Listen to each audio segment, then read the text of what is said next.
रामू अपनी बीवी सरला और बेटी प्रीति के साथ रहा करता था। वो लोग बहुत गरीब थे, इसलिए अपने घर को चलाने के लिए नारियल बेचा करते थे। ऐसे ही एक दिन की बात है, जब रामू सुबह सुबह अपना नारियल का ठेला लेकर निकलने लगता है कि तभी पीछे से उसकी बीवी आवाज लगाती है और उससे बोलती है, अरे आप कहाँ चले? ये क्या बोल रही हो सरला? दिखाई नहीं दे रहा, नारियल बेच रहा हूँ हमेशा की तरह। आप फिर से भूल गए ना, आज हमें प्रीति के स्कूल में जाना था। और वैसे भी कल प्रीति बोल रही थी कि अगर हमने इस महीने की फीस स्कूल में जमा नहीं की ना तो वो प्रीति को स्कूल से निकाल देंगे। सरला तुम चिंता मत करो, मैं करता हूँ कुछ। मैं अपनी तरफ से पूरी कोशिश करूंगा कि मैं जल्द से जल्द प्रीति की स्कूल की फीस जमा कर सकूं। मैं क्या कह रही थी, आज हम प्रीति के स्कूल तो जा रहे हैं, हम प्रीति के टीचर से बात कर लेंगे, उनसे कुछ दिन की मोहलत मांग लेंगे। इस तरह से उस दिन रामू नारियल ना ले जाकर प्रीति के साथ उसके स्कूल जाता है, जहाँ टीचर्स उनसे बोलते हैं, रामू तुम्हारी बेटी पढ़ने में बहुत अच्छी है, इसे खूब पढ़ाना लिखाना। टीचर, मुझ गरीब से जितना हो पाएगा मैं अपनी बेटी को पढ़ाऊंगा लिखाऊंगा। आपसे एक बात और कहनी थी, आप मुझे 10-15 दिन का समय और दे दीजिए, मैं जल्द से जल्द प्रीति के स्कूल की सारी फीस भर दूंगा। बस आप मेरी बच्ची को स्कूल से मत निकालना। इस तरह से रामू स्कूल वालों से कुछ दिन का समय और मांग लेता है। लेकिन अभी रामू एक मुसीबत से निकला नहीं था कि उसके सामने एक और नई मुसीबत आ खड़ी होती है। रात में रामू अपनी बीवी और बेटी के साथ खाना खाने के लिए बैठता है, लेकिन खाना थोड़ा सा ही होता है, इसलिए सरला खुद ना खाकर वो खाना अपने पति और बेटी को दे देती है। पर जब रामू को पता चलता है कि राशन खत्म हो चुका है और सरला के खाने के लिए कुछ नहीं बचा, तो रामू सरला से बोलता है, सरला, मैं तुम्हें और अपनी बेटी को कोई खुशी नहीं दे पा रहा। तुम दोनों भी यही सोचते होंगे कि किस गरीब के घर में आ गई। आप ये क्या बोल रहे हो? और मैं तो बहुत ज्यादा भाग्यशाली हूँ क्योंकि मुझे आप जैसा पति मिला। और वैसे भी हम भले ही गरीब हैं, लेकिन हम किसी को भूखा नहीं रहने दे सकते। इस तरह से रामू और सरला अपना सुख दुख बांटते हैं। अगली सुबह रामू और दिन से ज्यादा जल्दी नारियल बेचने के लिए निकल जाता है ताकि ज्यादा कमाई हो सके। वो नारियल बेच ही रहा होता है कि तभी एक गाड़ी आती है और रामू को टक्कर मारकर चली जाती है, जिसमें रामू का एक पैर टूट जाता है। और जब ये खबर सरला को मिलती है तो वो प्रीति के साथ हॉस्पिटल जाती है, जहाँ सरला अपने पति की ऐसी हालत देखकर उससे बोलती है, ये चोट कैसे लगी आपको? सरला, ये सोचकर दुखी मत हो कि मुझे चोट कैसे लगी। मुझे तो इस बात की चिंता हो रही है कि अब मैं चल नहीं सकता, नारियल कैसे बेचूंगा, और अगर मैंने नारियल नहीं बेचा तो घर कैसे चलेगा। बेचारी प्रीति भी सुबह से भूखी है, घर में अनाज का एक दाना नहीं है। पर पापा, मुझे तो अब तक भूख ही नहीं लगी। अब आप जल्दी से ठीक हो जाओ, फिर देखना सब कुछ पहले की तरह ठीक हो जाएगा। प्रीति की समझदारी देखकर रामू की चिंता थोड़ी कम होती है। और शाम को जब रामू घर आता है तो सरला कुछ राशन उधार लेकर आती है। और शाम को जब रामू खाना देखता है तो सरला से बोलता है, सरला, ये खाना, पर घर का राशन तो खत्म हो गया था ना? हाँ, इसीलिए मैं थोड़ा सा अनाज लाला से उधार मांग के लाई हूँ। मैंने उससे कहा था कि मैं जल्दी ही उसके पैसे लौटा दूंगी। मैं कैसा पति और कैसा बाप हूँ जो अपने बीवी बच्चे को 2 वक्त का खाना भी सही से खिला नहीं सकता। अब घर कैसे चलेगा? आप बार बार काम की चिंता क्यों करते हैं? आपको डॉक्टर ने बोला है ना कि आराम करना है। आप सारी चिंता छोड़ दीजिए, कल से मैं नारियल बेचने जाया करूंगी। पर तुम सब कुछ अकेली कैसे करोगी सरला? पापा, माँ अकेली नहीं है, मैं हूँ ना माँ के साथ। इस तरह से अगली सुबह सरला नारियल बेचने के लिए चली जाती है और प्रीति स्कूल से आकर घर का सारा काम करती है। तो वहीं दूसरी ओर कड़ी धूप में घूम घूम कर सरला नारियल बेचती है और शाम को घर आती है। इसी तरह से कुछ दिन बीत जाते हैं और एक दिन जब सरला नारियल बेचकर घर आ रही होती है, तभी रास्ते में उसे एक बूढ़ी औरत मिलती है। बेटा, कुछ खाने को दे दो, बहुत भूख लगी है। पर माँ जी, मेरे पास आपको देने के लिए कुछ नहीं है सिवाय इस नारियल के।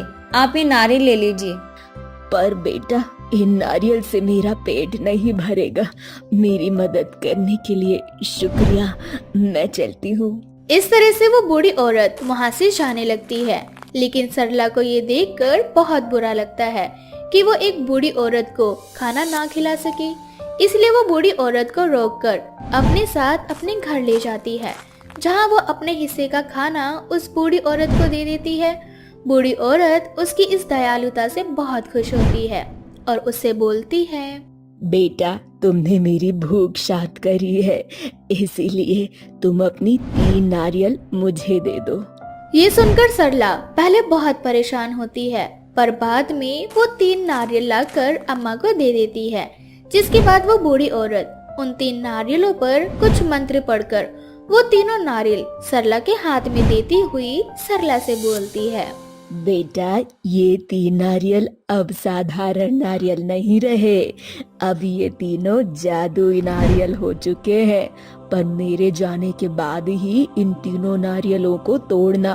अगर मेरे सामने तुमने तीनों जादुई नारियल को तोड़ा तो इन तीनों जादुई नारियलों की शक्ति समाप्त हो जाएगी। ये शक्तियाँ मैंने बरसों तपस्या करके जमा की थी। अब मेरे मरने के दिन पास आ चुके हैं, इसीलिए मैंने अपनी शक्ति इन 3 नारियल में डाल दी और तुम्हें दे दी, ताकि तुम आगे चलकर भी इसी तरह से गरीब लोगों की मदद करती रहो। पर आप हैं कौन माँ जी, जिसने अपनी शक्तियाँ मुझे इस नारियल में डाल के दे दी? इस तरह से सरला जब बूढ़ी औरत से उसका परिचय पूछती है तो वो बूढ़ी औरत बिना कुछ बोले वहाँ से चली जाती है। बूढ़ी औरत के जाने के बाद सरला पहला नारियल फोड़ती है, जिसमें से उसे कई सारे सोने के सिक्के और सोने से बने जेवरात मिलते हैं। अब सरला दूसरा नारियल तोड़ती है, जिसमें उसे कई सारे पैसे मिलते हैं। अब सरला तीसरा नारियल फोड़ती है। तीसरा नारियल अंदर से बिल्कुल खाली होता है। ये देख सरला बहुत हैरान होती है और अपने पति से बोलती है, माँ जी ने तो कहा था कि ये तीनों नारियल जादुई हैं, लेकिन तीसरे नारियल में से कुछ क्यों नहीं निकला? और आखिर इतने से सोना और चांदी से कब तक गुजारा करेंगे हम? कुछ समय बाद हमें दोबारा नारियल बेचना पड़ेगा, और नारियल तो तब बेचेंगे ना जब नारियल होगा हमारे पास। सरला के इतना बोलते ही उस नारियल में से नारियल निकलने लगते हैं। ये देखकर सरला बड़ी हैरान होती है। जिसके बाद रामू सरला से बोलता है, सरला, माँ जी ने बिल्कुल सच कहा था, ये तीनों नारियल जादुई हैं और तीसरा नारियल हमारी इच्छा पूरी करेगा। सोने चांदी पैसे का क्या है, वो तो एक समय पर खत्म हो जाएंगे और ये जादुई नारियल हमारी सारी इच्छा पूरी करता रहेगा। इस तरह से सरला उन तीनों जादुई नारियल की मदद से अपना एक छोटा सा नारियल का व्यापार शुरू करती है और अपने सारे कर्जों को भी बहुत जल्द खत्म कर देती है।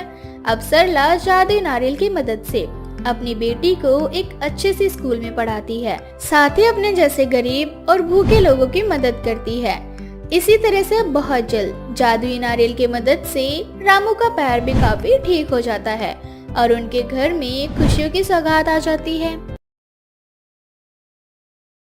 चीकू स्कूल के लिए तैयार हो जाता है और अपने पिता मोहन से बोलता है, पापा, बाहर तेज तूफान और आंधी चल रही है। कुछ समय बाद बारिश शुरू हो जाएगी और मेरे पास छाता नहीं है। आपने कहा था कि इस साल आप मुझे छाता देंगे। चीकू की बात सुनकर उसके पिता मोहन, जो कि बांस की लकड़ी से टोकरी बना रहे होते हैं, वो अपनी जगह से खड़े होकर अपने बेटे से बोलते हैं, बेटा, अभी बारिश नहीं हो रही, तुम अभी स्कूल के लिए निकल जाओ। मैं 1 से 2 दिन के अंदर तुम्हारे लिए एक अच्छी सी छतरी ले आऊंगा। ठीक है पापा। इतना बोलकर चीकू अपने घर से निकल जाता है।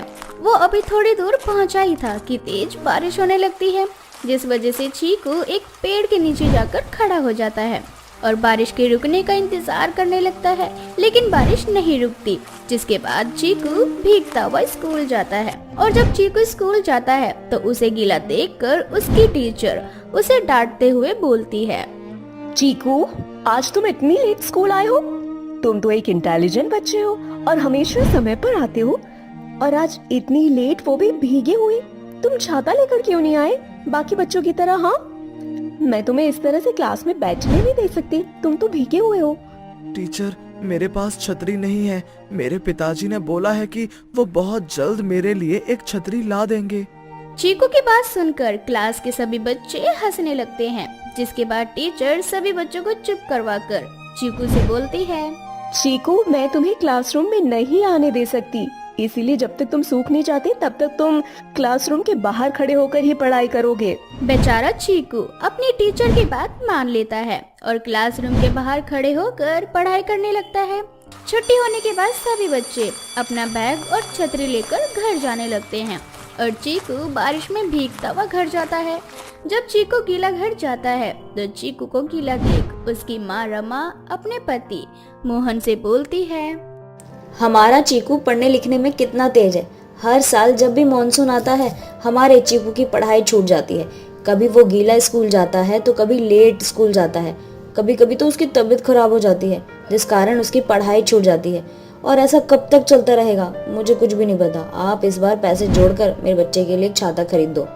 रमा, मैं अपनी तरफ से पूरी कोशिश करता हूँ, पर तुम तो जानती हो ना, बांस की टोकरियों से। पर मैं इस बार चीकू के छाते के लिए पैसे जोड़ रहा हूँ। मैं जल्दी उसके लिए छतरी ले लूंगा। जिसके बाद रमा चीकू को अपने साथ घर के अंदर ले जाती है। अब इसी तरह से अगले दिन चीकू फिर से स्कूल जाने के लिए तैयार होता है, लेकिन भारी वर्षा होने की वजह से वो स्कूल नहीं जा पाता और एक बार फिर रमा मोहन से छतरी के लिए लड़ने लगती है। ऐसे ही 3 दिन बीत जाते हैं और भारी वर्षा होने की वजह से चीकू की पढ़ाई भी छूटने लगती है। जिसके बाद मोहन खुद से बोलता है, बस बहुत हुआ। अगर मैं इस बांस की लकड़ियों से टोकरी बना सकता हूँ तो मैं अपने बेटे के लिए छाता भी बना सकता हूँ। अब मैं उसके लिए लकड़ी का छाता बनाऊंगा। इतना बोलकर मोहन अपने बेटे चीकू के लिए लकड़ी का छाता बनाने लगता है और पूरे दिन की कड़ी मशक्कत करने के बाद आखिर मोहन अपने बेटे के लिए लकड़ी का छाता बना ही लेता है। और अगले दिन जब चीकू स्कूल जाने के लिए उठता है तो भारी वर्षा होते हुए देख वो एक बार फिर से उदास हो जाता है। जिसके बाद मोहन अपने हाथों से बनाई हुई लकड़ी की छतरी चीकू को देता है और उससे बोलता है, बेटा, अब तुम्हें बारिश के मौसम में घर में बैठने की जरूरत नहीं है। देखो, मैंने अपने हाथों से तुम्हारे लिए ये लकड़ी की छतरी बनाई है। अब तुम इसे लेकर स्कूल जाओ। वाह पापा, ये लकड़ी का छाता तो सच में बहुत सुंदर है। अब मैं इस छतरी को लेकर स्कूल जाऊंगा और अपने सभी दोस्तों को दिखाऊंगा कि मेरे पिता ने मेरे लिए अपने हाथों से लकड़ी का छाता बनाया। इतना बोलकर चीकू फटाफट स्कूल के लिए तैयार हो जाता है और छतरी को लेकर निकल जाता है। परंतु लकड़ी की बनी हुई वह छतरी काफी भारी होती है, जिस वजह से चीकू के हाथों में दर्द होने लगता है और वो एक पेड़ के नीचे जाकर बैठ जाता है और छतरी को साइड में रखकर खुद से बोलता है, ये छतरी कितनी भारी है, मेरे तो हाथों में दर्द होने लगा। स्कूल का इतना भारी बैग, ऊपर से छतरी भी इतनी भारी है। पर मैं क्या करूं? मैं छतरी को लेकर घर नहीं जा सकता। अगर घर गया तो पापा का दिल टूट जाएगा। आखिर कितनी मुश्किलों से उन्होंने मेरे लिए छतरी बनाई है। इतना सोचकर चीकू उदास होकर वहीं बैठ जाता है। तभी वहाँ एक साधु भीगते हुए आते हैं और वो भी चीकू के पास जाकर खड़े हो जाते हैं।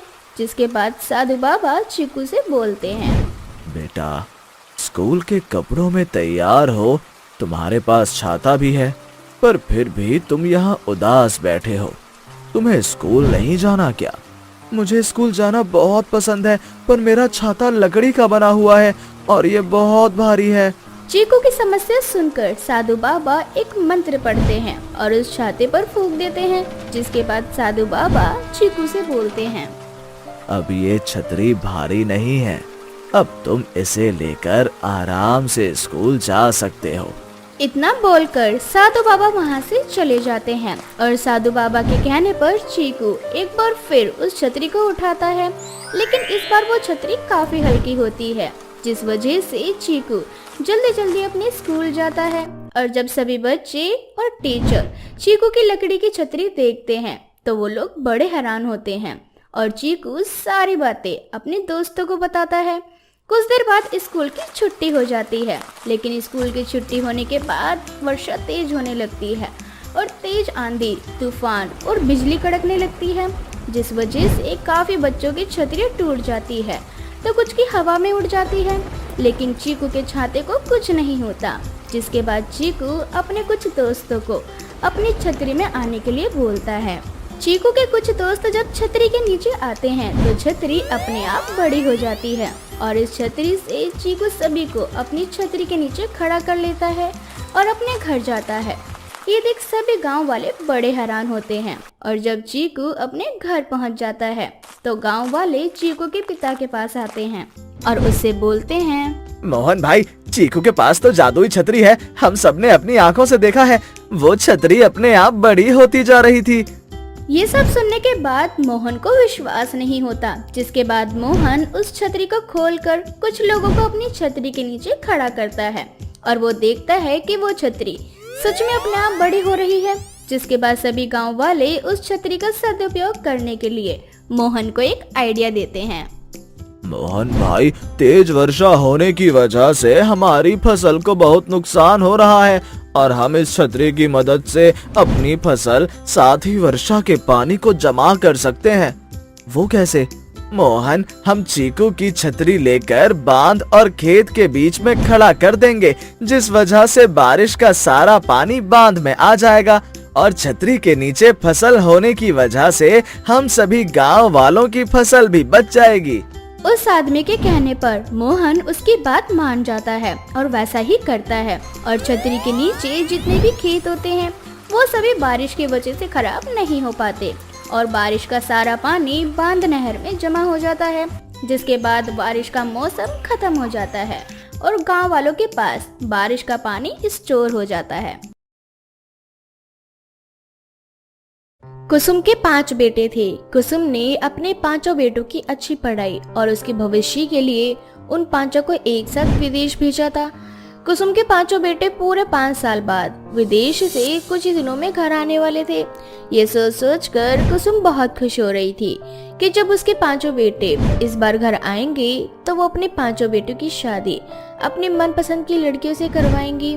कुसुम ये सब कुछ सोच ही रही होती है कि तभी उसकी दोस्त कांता आती है। अरे क्या बात है कुसुम बहन, आजकल तुम बहुत ही खुश रहती हो। बात ही खुशी की है। अब जब बात ही खुशी की हो तो इंसान खुश नहीं तो क्या नाराज होगा। इतने दिन से तुम्हारे साथ रहकर इतना तो समझ चुकी हूँ कि तुम सीधे मुंह किसी बात का जवाब तो देने वाली हो नहीं। अब अपनी खुशी का राज ही बता दो मुझे। मेरी खुशी का राज है मेरे 5 बेटे, जिन्हें मैंने विदेश पढ़ने के लिए भेजा था। मेरे 5 बेटे की विदेश में नौकरी लग गई है और अब बहुत जल्द वो मुझसे मिलने के लिए इंडिया आ रहे हैं। भगवान ने चाहा तो मेरे बेटे NRI बन जाएंगे, फिर मैं भी अपने बेटों के साथ में रहूंगी। कुसुम की बात सुनकर कांता अपने मुंह पर हाथ रखकर हंसने लगती है। ये देखकर कुसुम को बहुत गुस्सा आता है और वो कांता से बोलती है, क्यों रे, तू हंस क्यों रही है? मैंने क्या कोई जोक मारा है? अरे तुम भी ना, तुम्हारी बातें किसी चुटकुले से कम नहीं लग रही है कुसुम बहन। अरे कुसुम बहन, तुम किस ख्यालों में जी रही हो? तुम्हारे बेटे विदेश में हैं और देखा है ना कि तुम्हारी जैसी वो अंजू पड़ोसन है ना, उसके बेटे भी विदेश गए थे और बीवी लेकर वापस आए हैं। तुम्हारे बेटे भी यही करेंगे तुम्हारे लिए। इतना बोलकर कांता हंसते हुए वहाँ से चली जाती है और कुसुम सोच में पड़ जाती है। इसी तरह से 2 दिन बाद कुसुम के 5 बेटे आते हैं। अब जैसे ही घर का दरवाजा बजता है, कुसुम आरती की थाल सजाकर दरवाजे पर जाती है और जब वह दरवाजा खोलती है तो अपने सामने अपने 5 बेटे मोहित, अजय, राहुल, मोहन और रोहन के साथ 5 लड़कियों को देखती है। ये देख कुसुम अपने 5 बेटों से बोलती है, अरे मेरी 5 संतान के साथ ये और किसकी 5 संतानें आ गई? हाँ माँ, अपनी 5 संतानों के साथ उनकी बेटियां हैं। वो दरअसल हमें समय ही नहीं मिला कि हम आपको इतनी बड़ी खुशखबरी दे सके, इसीलिए हमने सोचा कि क्यों ना अब हम आपको सरप्राइज दें। अरे इस सरप्राइज से तो मुझे हार्ट अटैक आ जाता, लेकिन मेरा दिल मजबूत है। अगर मैं कमजोर दिल की होती तो अब तक तुम 5 पति पत्नी मुझे हॉस्पिटल लेकर दौड़ रहे होते। अरे माँ, आप दरवाजे पर खड़ा करके हमसे पूछताछ ही करती रहोगी या आरती उतार कर अपनी बहुओं को अंदर बुलाओगी? आखिर ये 5 बहुएं आपकी मन पसंद की हैं। अजय की ये बात सुनकर कुसुम बड़ी हैरान होती है और अपने 5 बेटों से बोलती है, मेरी ये 5 बहुएं मेरी पसंद की कैसे हो सकती हैं? भला मुझे तो तुम पांचों के लिए हिंदुस्तानी संस्कारी लड़कियां चाहिए थी जो हिंदी बोले, पर इन पांचों विदेशी लड़कियों को देखकर तो लग रहा है कि इन पांचों को हिंदी का एच भी नहीं आता होगा बोलना। इस तरह से कुसुम अपने पांचों बेटे और बहुओं की आरती उतारती है। अब वो पांचों घर के अंदर आती हैं और कुसुम के पैर छूकर आशीर्वाद लेती है। साथ ही उसकी सबसे बड़ी बहू अंजलि कुसुम से बोलती है, माँ जी, हम शक्ल से विदेशी हैं पर दिल से हिंदुस्तानी हैं।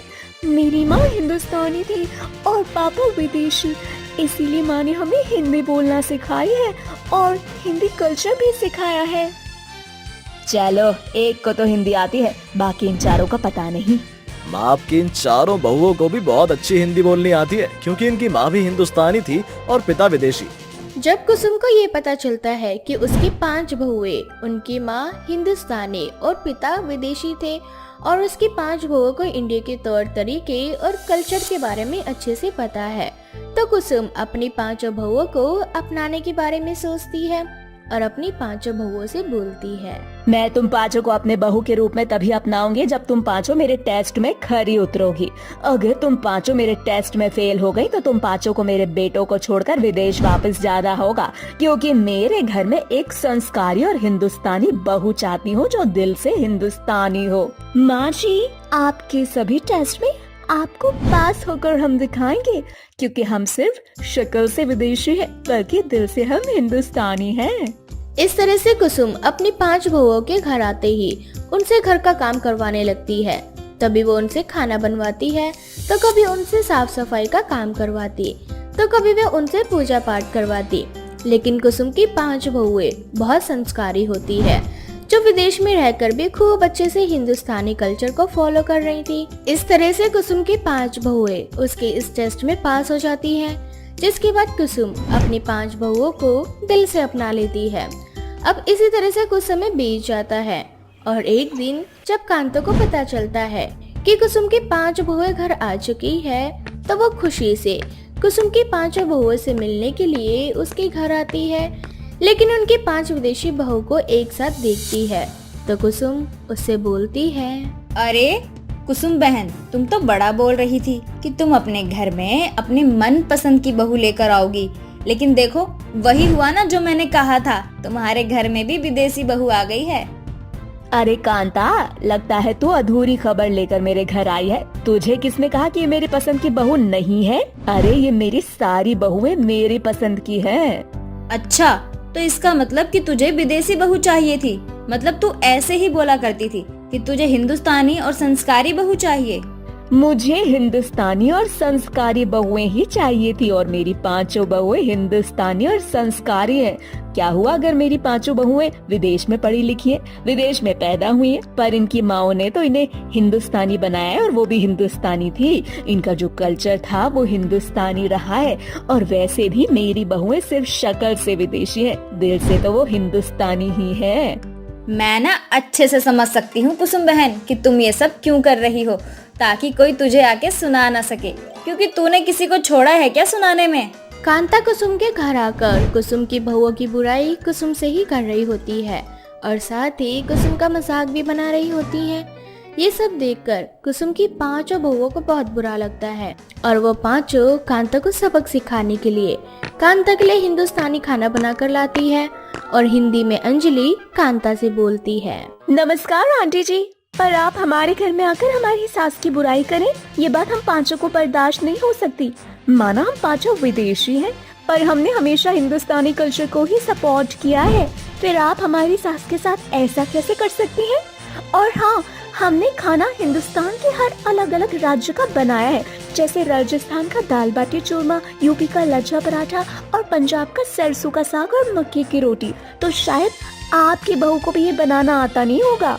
ये सब देखकर कांता की बोलती बंद हो जाती है और वो मुंह बनाकर वहाँ से चली जाती है। जिसके बाद कुसुम का कोई भी रिश्तेदार या पड़ोसी उसकी बहू को लेकर कोई कुछ नहीं बोलता और कुसुम भी अपनी 5 विदेशी बहुओं के साथ हंसी खुशी जिंदगी जीने लगती है।